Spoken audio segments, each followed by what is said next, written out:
Hi guys. अगर आप international affairs पर थोड़ी भी नज़र रखते हैं तो ऐसा कोई दिन नहीं देखेंगे जब खबरों में इंडो पैसिफिक का जिक्र ना हो। खैर, इस इंडो पैसिफिक पे तो हम किसी और दिन चर्चा करेंगे, लेकिन इसका एक बहुत ही महत्वपूर्ण हिस्सा है इंडियन ओशियन। और अगर इसे एक थिएटर के रूप में देखें तो इंडियन ओशियन और इसके आसपास स्थित देशों को मिलाकर बनता है इंडियन ओशियन रीजन, यानी कि IOR। आज हम इसी पर बात करेंगे।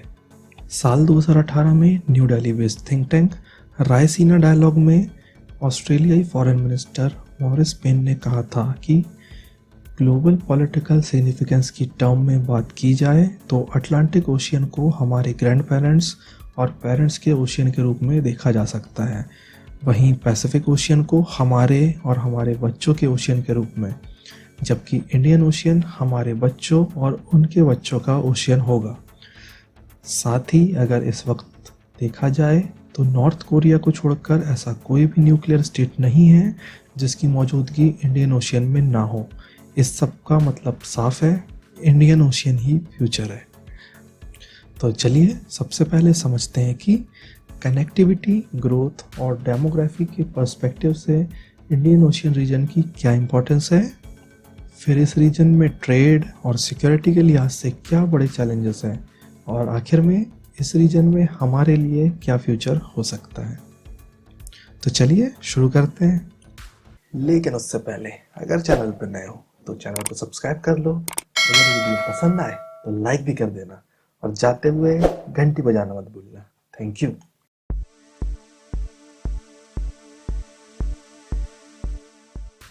करीब 20% सरफेस वाटर के साथ इंडियन ओशियन दुनिया का तीसरा सबसे बड़ा महासागर है। पूर्व में ऑस्ट्रेलिया, उत्तर में एशिया, पश्चिम में अफ्रीका और दक्षिण में अंटार्कटिका से घिरा हुआ इंडियन ओशियन दो वजहों से बहुत इम्पोर्टेंट है। एक तो कनेक्टिविटी और दूसरा ग्रोथ। एक तरफ जहां ये विकसित पश्चिमी अर्थव्यवस्थाओं से पूर्व की तेजी से विकास करती अर्थव्यवस्थाओं को जोड़ता है, और दुनिया का करीब 80% मरीन ऑयल ट्रेड इस महासागर में स्थित दुनिया की सबसे व्यस्ततम ट्रेड रूट से होकर गुजरता है। वहीं दूसरी ओर अगर इंडियन ओशियन रीजन की बात की जाए तो दुनिया का करीब 20% GDP शेयर और 2.5 बिलियन यानी कि दुनिया की करीब 1/3 आबादी के साथ, जिसकी औसत आयु महज 30 वर्ष है, भविष्य में विकास की अपार संभावनाएं अपने में समेटे हुए हैं।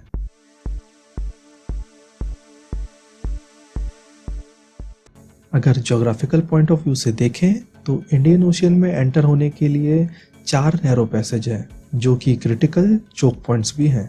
अगर मैप की सहायता से देखें तो काउंटर क्लॉकवाइज सबसे पहला straight of Hormuz oil rich gulf countries को इंडियन ओशियन से कनेक्ट करता है। दूसरा चोक पॉइंट है गल्फ ऑफ ईडन में स्थित बाब अल मंदब, जो कि यूरोप से कनेक्टिविटी का पुराना और अहम रास्ता है।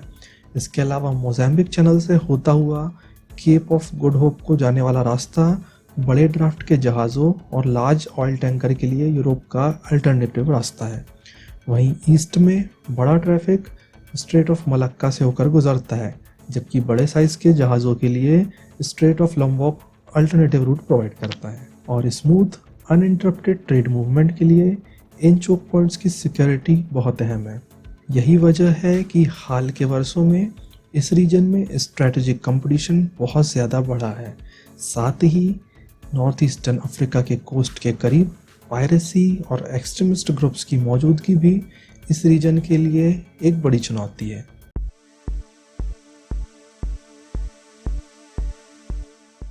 हाल ही के वर्षों में चाहे इंडियन नेवी के मॉडर्नाइजेशन की बात हो या नए बेसिस स्थापित करने की, क्वाड एवं IORA जैसे बहुपक्षीय सहयोग की बात करें, या कोविड-19 के दौर में वैक्सीन डिप्लोमेसी के जरिए क्षेत्र के छोटे देशों तक पहुंच बनाने की, भारत इस क्षेत्र में एक जिम्मेदार देश और बड़ी शक्ति बनकर उभरा है।